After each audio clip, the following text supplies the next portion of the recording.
Party వచ్చి 2 సంవత్సరాలు కాకముందుకే వెనుకబడ్డ ప్రాంతం ఇది, మానుకోట ప్రాంతం, ఉద్యమాల గడ్డ.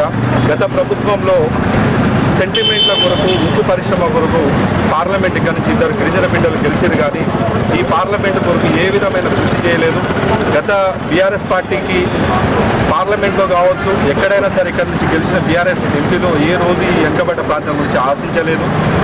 ఉక్కు పరిశ్రమ కావచ్చు, అదేవిధంగా ఇక్కడ ఉన్న నిరోధక బిడ్డల గురించి కావచ్చు, డెవలప్మెంట్ గురించి కావచ్చు, ఏ ఒక్క రోజు బీఆర్ఎస్ నాయకులు ఇక్కడ నుంచి గెలిచి మాట్లాడలేదు. కానీ కాంగ్రెస్ పార్టీ రాగానే గతంలో కోరిక బలరానాయక్ గెలవగానే రోడ్లు కావచ్చు, ఏకలవ్య స్కూళ్ళు కావచ్చు, గురుకులాలు కావచ్చు, ఇద్దరు పాసులు కావచ్చు, మానుకోట రైల్వే స్టేషన్లో తదితర ప్రాంతాలకు పోయే ఆల్టింగ్లు కూడా తెచ్చింది గొప్ప నాయకుడు కోరిక బలరాం నాయక్ గారు.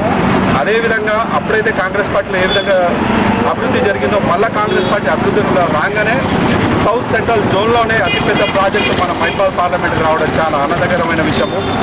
దీనివల్ల ఇక్కడున్న యువత నిరుద్యోగులకు 10,000 నుంచి 5,000 నుంచి 10,000 వరకు ప్రతి ఒక్క కుటుంబాలకు ఉద్యోగ అవకాశాలు ఉన్నాయి. అదేవిధంగా మానుకోట పార్లమెంట్ రూపురేఖలు మారుతూ ఉన్నాయి. గతంలో దోసుకున్నారు బీఆర్ఎస్ పార్టీ నాయకులు, ఇక్కడికి వెనుకబడ్డ ప్రాంతాలు కనీసం అభివృద్ధి చేయలేదు. కాంగ్రెస్ పార్టీ వచ్చిన 18-19 నెలల్లోనే సౌత్ సెంట్రల్ జోన్లోనే అతిపెద్ద ప్రాజెక్టు, రైల్వే ప్రాజెక్టు రావడం ఇక్కడ ఉన్న యువతకు చాలా గొప్ప